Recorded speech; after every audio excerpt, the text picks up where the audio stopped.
এই যে সবার আগে কুসুমবাগের লিওনেল স্কেলনি পানি নিয়ে শুরু করেছে। পানি খাওয়া স্কেলনি শালা পানিটা একটু ভালো করে খালিও টটক এমন ভাবে খায় মনে হয় যে গরম চা খাচ্ছে। এরা মনে হয় ডাম্পটর জীবনের সুখী না ভাই। তাহলে কলিকাতা হারবেল খাওয়াই দি। উমা ভাই কি করছেন, এক ফাইলই যথেষ্ট। কেন তুই খেয়েছিস নাকি? আমার কোন দিক দিয়ে আপনার দুর্বল মনে হয় বাটেন ভাই? সব দিক দিয়েই। এরকম সুন্দর অপমান কেলানি মানে নেবে না। ওরে কাকা জ্বলাই দিছে কাকা। এ কাকা কি নাটক করে দেখিছেন? রাসেল ভাই পরে কামড় দেশে জ্বলিয়ে যাচ্ছে। কতবার কইছি যে লাথি মারি বাইর করে দিতি, গা এলায় দিয়ে খেলতি। তোর কি দাঁড়াতে মেলা কষ্ট আছে? তাহলে আর দাঁড়াস নি। হয় তালিবারে তো তোমার সুবিধে হয় না।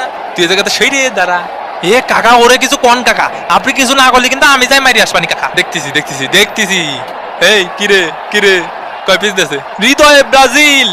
তুমি শুয়ে দিলে হয় আমার কি যে হয়ে যায়, তুমি শুয়ে দিলে হয় আমার কি যে হয়ে যায়। পিয়াজের শট মিস, কলম্বিয়ার শট মিস। এক লাথি মেরে তোকে দুইটারে ফেলায় দেবো সাবাস। বুকের পাঠা আছে। আবার ছুঁয়ে দেওয়া মোমেন্ট, তুমি ছুঁয়ে দিলে হয়। এ ভাই একটা বেটা মানুষের গায়ে হাত দেবে কে? ও বেটা মানুষ বলে কেউ ইজ্জতের দাম নেই ভাই। হ্যাঁ একটু পানি খায় নি, গলা শুকিয়ে গেছে। কি রে সোনা বাবু কেমন আছে?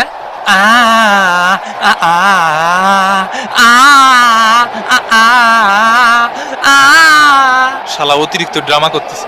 ওরে বলবো না গো আর কোনো দিন। এ শালা বেশি নাটক করতেছে, ওরে উঠাই নিয়ে। আমি আপনারা শুরুতে করছিলাম কাকা, শুরুতে করছিলাম ও সেরা অভিনেতা কাকা, সেরা অভিনেতা। এমনই তুমি উঠে পড়ো, তুমি এত নাটক করতেছো কেন? তোমার তো কোনো সমস্যাই হয়নি। আমি আপনার ব্যাপারটা বুঝেছি ভাই, কিন্তু আপনি আমার ব্যাপারটা বুঝতে চাচ্ছেন না। আমার পায়ে ব্যথা, আমি কে রে খেলবো ভাই? এ সর, এ কাকা একটা পেনাল্টি দেন কাকা। ওই দিক যা তুই, ওই দিক যা। ওরে মা রে, ওরে মা। ওই জায়গা যখন আমার গুতা দিলাম না, হলুদ কার্ড করা ছিল। এ তুই মাঝখান দিয়ে কথা কবি নি। আর